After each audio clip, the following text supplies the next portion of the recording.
नस्र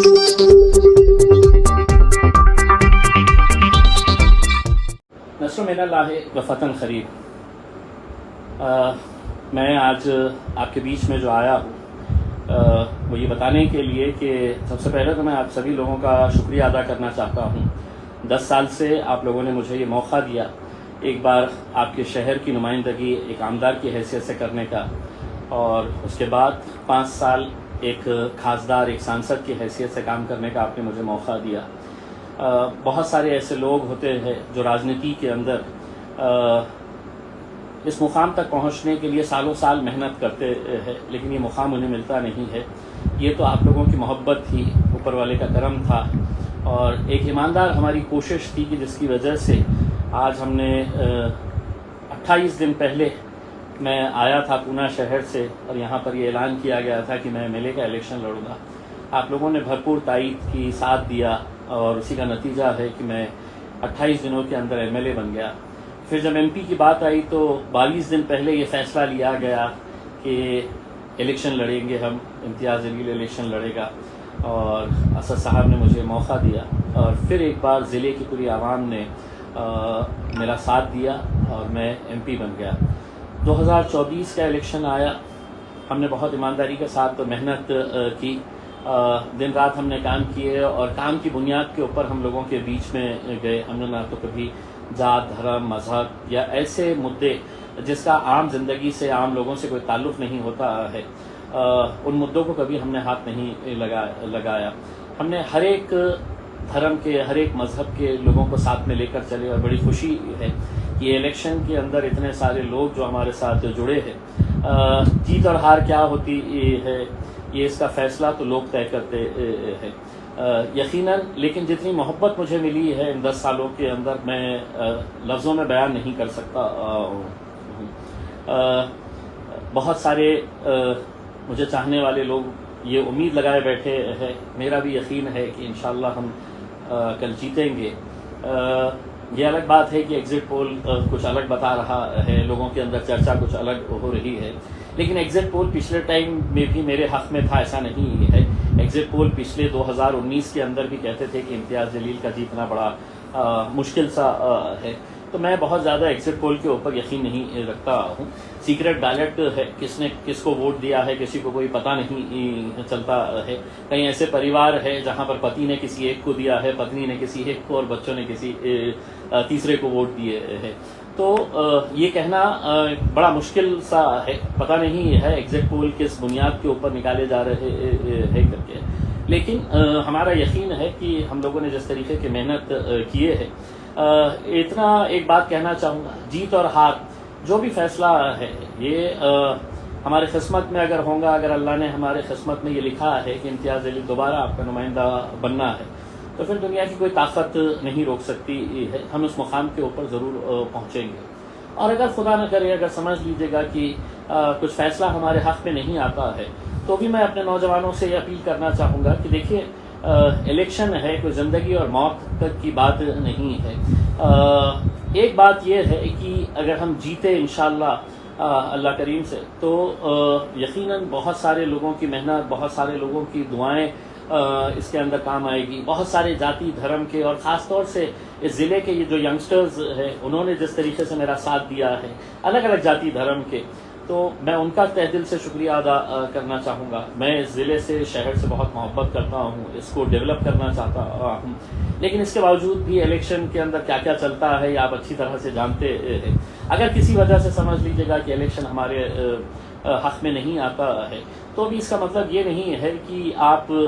हर चीज़ आपके ख़िलाफ़ हो गई है, और बहुत ज़्यादा मायूस होने की ज़रूरत नहीं रहती है। यकीनन जो मेहनत करते हैं, जो उम्मीद लगाए हैं, जो जश्न की तैयारी कर रहे हैं, उनको मायूसी होगी, लेकिन मुझे पूरा यकीन है इंशाअल्लाह आपको ऐसी मायूसी कल नहीं मिलने वाली है। लेकिन इलेक्शन है, सीक्रेट बैलेट है, क्या भी हो सकता है, कुछ भी हो सकता है। इसे मद्देनज़र रखते हुए हम बहुत पॉजिटिव फ्रेम से हमने जाना चाहिए। जीते तो ऐसा कोई हरकत नहीं करना चाहिए कि जिसकी वजह से किसी दूसरे कैंडिडेट को या उसके चाहने वालों को या किसी और समाज को ऐसी कोई हम नारे ना लगाए कि जिसकी वजह से उन्हें ठेस पहुँचे। और खुदा न करे अगर हमारे हक में नहीं आता है तो भी हमें बड़ा सब्र के साथ काम करना है और ये समझ के चलना है। देखिए कि जिस ईमान के ऊपर हमें यकीन है, ये समझने का कि अल्लाह ने अगर यहाँ पर हमें कुछ नतीजे नहीं दिए हैं तो हो सकता है इसके पीछे कोई एक अलग मसलहत होगी, ऊपर वाले की अलग चाह होंगी और इससे बेहतर कुछ करना चाहता होगा ऊपर वाला, तो इस वजह से ये हुआ है। तो इस बात का यकीन तो हमें ईमान के ज़रिए मिलता ही है, उसको पुख्ता रखिएगा, उसको ज़िंदा रखिएगा उसमें। लेकिन हाँ, एक बात मैं ज़रूर कहना चाहूँगा, खुदा न करे अगर ये रिज़ल्ट हमारे हक़ में नहीं आता है, मैं कुछ लोगों का नाम ज़रूर यहाँ पर लेना चाहूँगा जिन लोगों ने एड़ी चोटी का जोर लगा दिया मुझे हराने के लिए, और ये शहर के अंदर इसी बुनियाद के ऊपर घूम रहे थे कि हमें भाजपा को हराना है, उन्हें सत्ता में आने से रोकना है, इस वजह से इम्तियाज़ जलील को यहाँ पर हराना है। और यहाँ पर बहुत सारे लोग जो 2014 में निकले थे, 2019 में निकले और 2024 के अंदर, इनका काम धंधा ही यही है कि वो लोग इसी तरह का काम करते रहते हैं। खुद तो आगे बढ़े नहीं है, लेकिन कोई अगर आगे बढ़ता है तो उसे नीचे कैसे दिखाना चाहिए, गिराना चाहिए, उसके लिए यकीनन ये लोग कोशिश करते रहते हैं। लेकिन अक्सर नीयतों पर भी दारोमदार होता है। इलेक्शन के देखिए, एक तो सबसे पहला ये है कि जो इतने साल हो गए, मेरे हिसाब से 200-300 साल से ज़्यादा का वक्त हो चुका है, आज भी लोग जो है टीपू सुल्तान को जिन लोगों ने ख़त्म किया था, उनकी साजिश जो रची गई थी, उसके पीछे मीर सादिक और मीर जाफ़र को आज भी लोग याद करते हैं। तो हमारे शहर में भी ऐसे मीर सादिक और मीर जाफ़र मौजूद है। ये बड़े अफसोस के साथ कहना पड़ता है, जिन्होंने जब 44 साल के बाद, 40 साल के बाद हमारी क़यादत दोबारा खड़ी हुई तो उसे कैसे ख़त्म किया जाए, यही मीर सादिक और मीर जाफ़र का काम है। इसमें मैं हार जाऊंगा तो इसका मतलब ये नहीं है कि मैं ख़त्म हो जाऊंगा, लेकिन ज़िंदगी भर तुम अपने दामन के ऊपर ये दाग लेकर घूमते रहेंगे, बल्कि तुमने अपने पेशानियों के ऊपर ये नाम लिखा देना कि मैं इस औरंगाबाद ज़िले का कुर्दुगलू अगर कोई है तो मैं हूं करके। तो ये ऐसे जो 8-10 लोग हैं जिन्होंने ये काम को अंजाम दिया है, जो अलग अलग तरह से अलग अलग जगह से पैसा लेकर आए हैं। शायद आपको यकीन नहीं होगा, अफसर खान नाम का जैसा एक क्रिमिनल शख्स जिसकी जिंदगी है तो जुआ खेलने में, जुआ खिलाने में,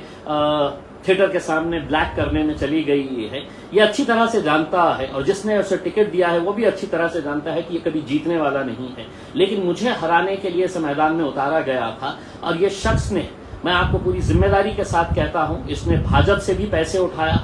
इसने चंद्रकांत खैरे के पास से भी पैसे उठाया और खुद अपनी पार्टी के पास से भी उसे कितना मिला है नहीं मिला है पता नहीं है। लेकिन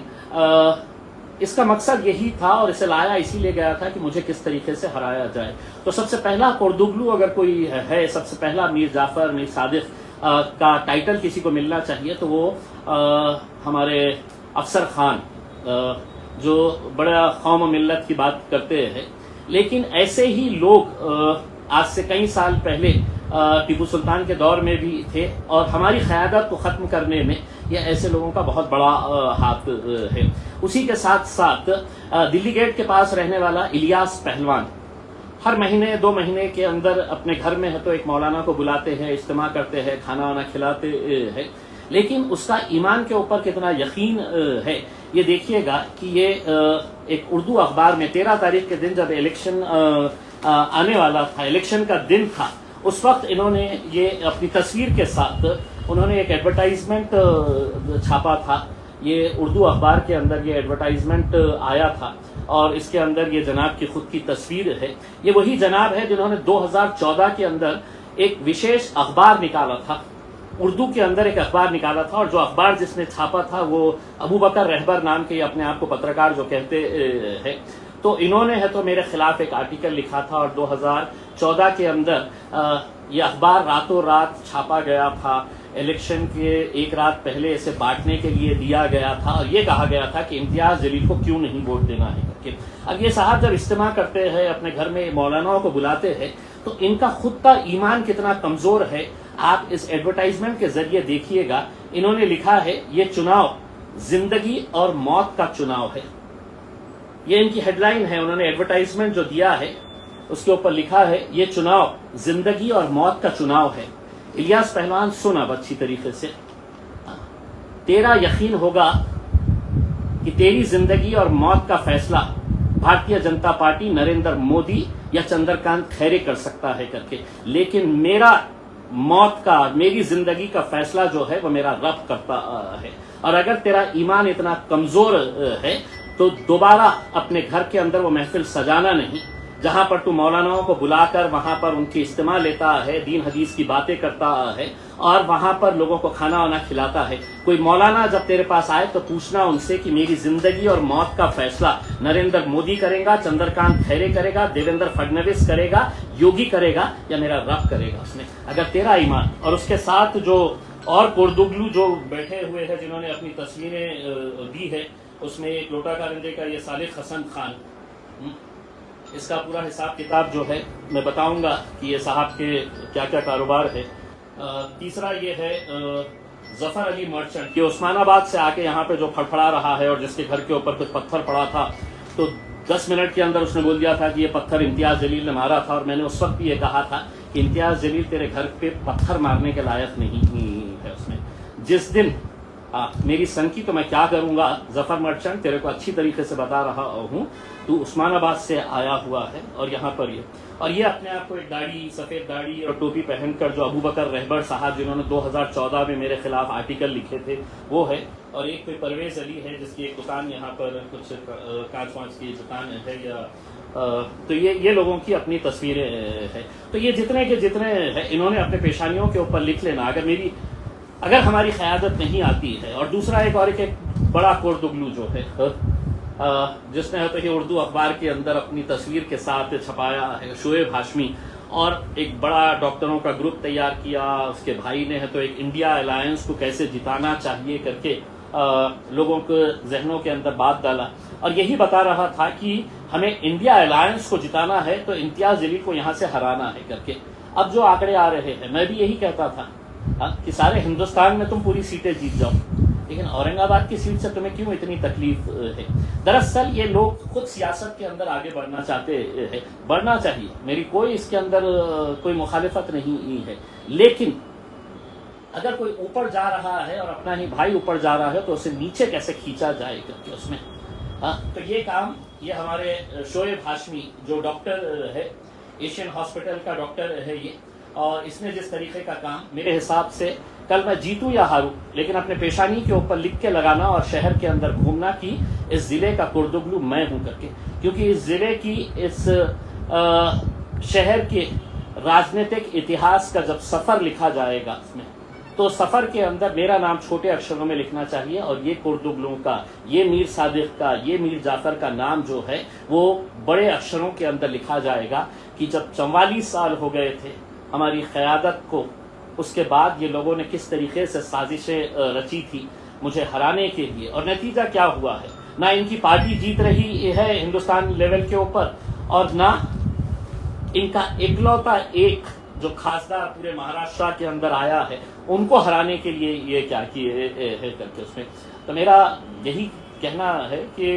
इलेक्शन आएंगे, इलेक्शन जाएंगे, कोई जीतेगा कोई हारेगा, उसमें मैं हो सकता है कि आगे मैं रहूं ना रहूं करके, लेकिन कहीं ना कहीं आप ये सोचिएगा कि इतने साल लग गए हमें अपने इत्तेहाद के बल के ऊपर अपनी क़यादत खड़े करने का, और आज उसी इत्तेहाद को तोड़ने के लिए किसी ने पैसे लेकर पैसों की लालच के अंदर ये एक ऐसा खेल खेला है करके किसी ने जिंदगी और मौत का सवाल बना दिया ये इलेक्शन का उसने। आप सोचिएगा कि इनका ईमान कितना कमजोर है कि ये कहते हैं कि इलेक्शन जिंदगी, अरे हम जब तक है जिंदा है हम लड़ते रहेंगे उसमें, और ये लड़ने का हमें इख्तियार जो है यही इलेक्शन की वजह से मिला था और हम जाकर वहां पर तेज आवाज के अंदर लड़ते थे पार्लियामेंट के अंदर, और इंशाल्लाह अल्लाह ने मौका दिया तो आगे भी लड़ते रहेंगे। तो जाते जाते इतना कहना चाहूँगा अर्श वाले मेरी हिम्मत संभालना, क्योंकि दुनिया वालों की बड़ी हसरतें हैं मुझे गिराने की। मैं तो तमाम नौजवानों से एक बार फिर अपील करूँगा कि अपनी उम्मीद को ज़िंदा रखिए, अपने यकीन के ऊपर और जिंदा आप मजबूत रहिएगा, इबादत करिएगा, आप दुआ करिएगा, उसमें दुआओं में बहुत ताकत होती है, और इंशाल्लाह जो भी नतीजा आएगा उसके अंदर हम उसे सर आंखों पर कबूल करेंगे और बहुत बहुत शुक्रिया।